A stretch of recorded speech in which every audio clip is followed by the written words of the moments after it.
Faithful, today feels like one of those days where every update coming out of Santa Clara connects to the same big picture. We're talking about depth, protection, offensive firepower, and locker room culture, all hitting a team that simply cannot afford to waste its championship window. The pass rush still needs answers. There is a potential tight end move that could completely change the feel of this offense. The insurance behind Trent Williams is becoming a very real conversation, and Mac Jones is showing exactly why the 49ers environment matters. Hit that like button, subscribe, and stay with me because every one of these stories connects directly to the season ahead. Let's start with the pass rush, because I know a lot of people see Sam Okuayinonu and immediately think about the defensive struggles from last season. But I think the situation deserves a fairer look. He got pushed into a role that was never really supposed to be his. With Nick Bosa sidelined and Michael Williams also dealing with a major injury, Okuayinonu went from being a rotational player to starting 12 games. That changes everything. It's one thing to come in fresh as part of a rotation and attack specific situations. It's another thing entirely when you're suddenly expected to be the primary answer on a unit that is losing pressure from everywhere. And that's where the optimism comes in. The 49ers don't need Okuayinonu to become the face of the defensive line. They need him back in the role where he can be most effective. A dangerous depth piece. A player hidden behind bigger names who can enter at the right moment and take advantage of tired offenses. With Bosa expected back, Williams eventually returning, Romello Height entering through the draft, and Osa Odigizua adding strength on the interior, the pressure package can finally breathe again. That takes Okuayinonu out of emergency mode and puts him in a much more dangerous position for opposing offenses. There is motivation here as well. He signed a $2.3 million deal with $1.3 million guaranteed, but he can hit the market again in 2027. At 28 years old, this feels like one of those seasons that can completely change how the league views a player. 3 sacks in each of the last 2 seasons doesn't tell the full story, but it also shows there is still another level he can reach.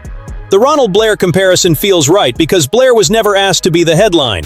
He was the detail guy. The player who appeared at the perfect time, especially during that 2019 season before the knee injury, and added depth to a defense loaded with stars.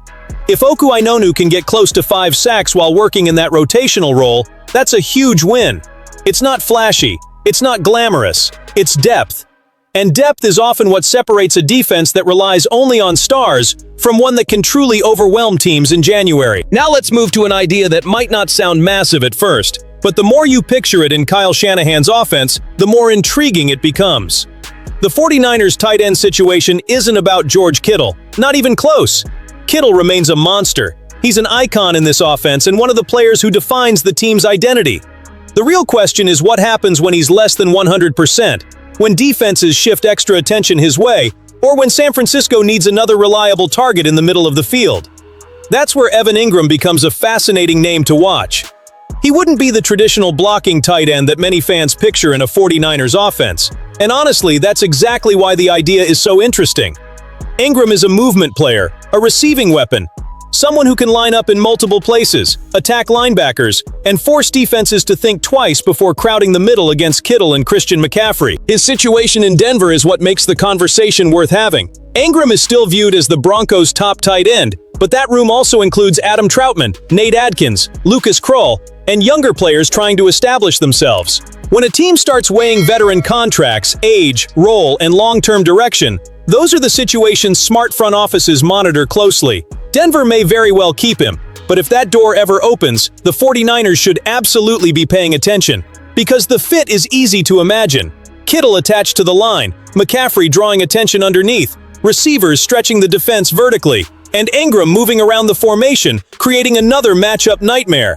That's not about replacing Kittle, it's about helping him. It's about giving Brock Purdy another easy answer and forcing defenses to deal with 2 tight ends who can create confusion, instead of simply signaling run or pass. The cost would have to make sense. Nobody is suggesting giving up premium assets for a veteran.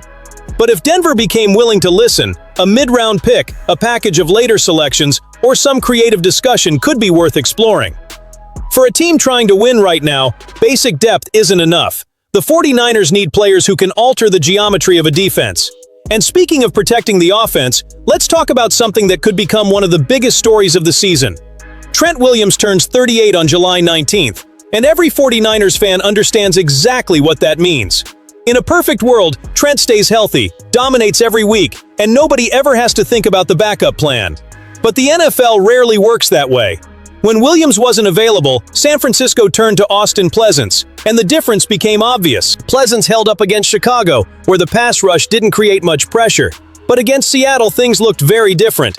His blown block rate jumped from 1.5% to 7.1%. The difficult part is that Kyle Shanahan clearly tried to protect him. The coaching staff adjusted, the game plan adjusted, the exposure was limited, and the offensive line still looked vulnerable. For a team built around rhythm, timing, play action, and keeping Brock Purdy comfortable, that's concerning. Vederian Lowe doesn't eliminate every concern, but he changes the conversation. He's 27 years old, stands 6'6", weighs 320 pounds, and most importantly has legitimate NFL experience. Pleasance has 186 career snaps. Lowe has 1,529. That doesn't suddenly make him an elite starter, and it certainly doesn't replace Trent Williams. But it gives the 49ers a more proven option. Someone who has faced NFL pass rushers, survived difficult matchups, and understands the responsibility of protecting the blind side.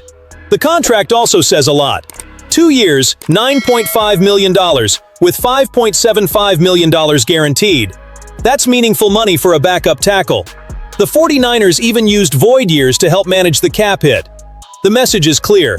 They wanted a more serious contingency plan at one of the most important positions on the roster. Of course, Lowe isn't perfect. Most of his blown blocks over the last 2 seasons came in pass protection. In 2024, he committed 11 penalties. That improved significantly in 2025, when he was charged with only 2 false starts.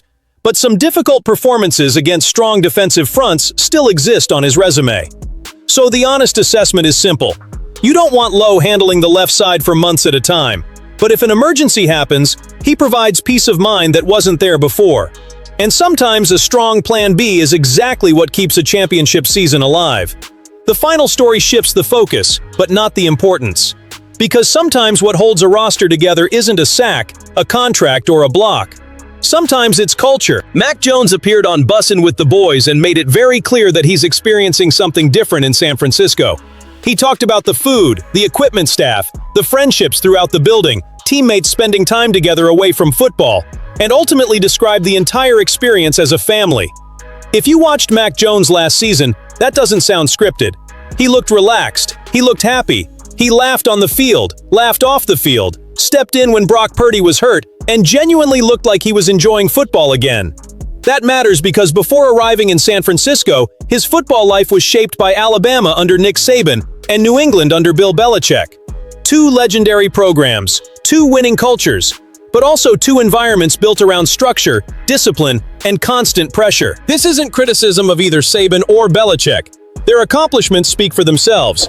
But it's easy to understand why a quarterback who enjoys connecting with people and enjoying the locker room experience might feel refreshed in Santa Clara. And when your backup quarterback truly embraces the environment, that's more valuable than many people realize. If Purdy takes a few hits, misses time, or the season suddenly requires Mac Jones to step in for a critical game, you don't want a frustrated backup looking for the exit. You want someone engaged, prepared, and respected by the locker room. That's one of the quiet advantages this team has. The 49ers have an established starting quarterback and at the same time, a backup who genuinely seems happy to be part of the organization. Mac Jones could be somewhere else chasing a starting opportunity. Instead, the culture, the relationships, and the atmosphere appear to have given him a reason to stay, compete, and support the room. And now I want to hear from the faithful. Do you see Mac Jones strictly as emergency insurance, or do you believe he has real value to this team's championship run? Because in my opinion, locker room chemistry alone doesn't win a Super Bowl. But when January arrives and the pressure gets intense, it can absolutely keep things from falling apart. At the end of the day, every story we covered points back to the same reality. The 49ers have the talent to compete for the top of the league, but the margin for error is small. Okuayinonu needs to become a productive rotational weapon. Engram would be an aggressive move that could make the offense even more dangerous. Lowe represents protection against a worst-case scenario. And Mac Jones is another reminder that this locker room still has trust, comfort, and belief in each other. That's how successful seasons stay together. Stars leading the way, depth supporting them underneath, and culture carrying the load when the pressure rises. If you want to keep up with every move coming out of Santa Clara, subscribe, hit the like button, and stay right here on 49ers Express.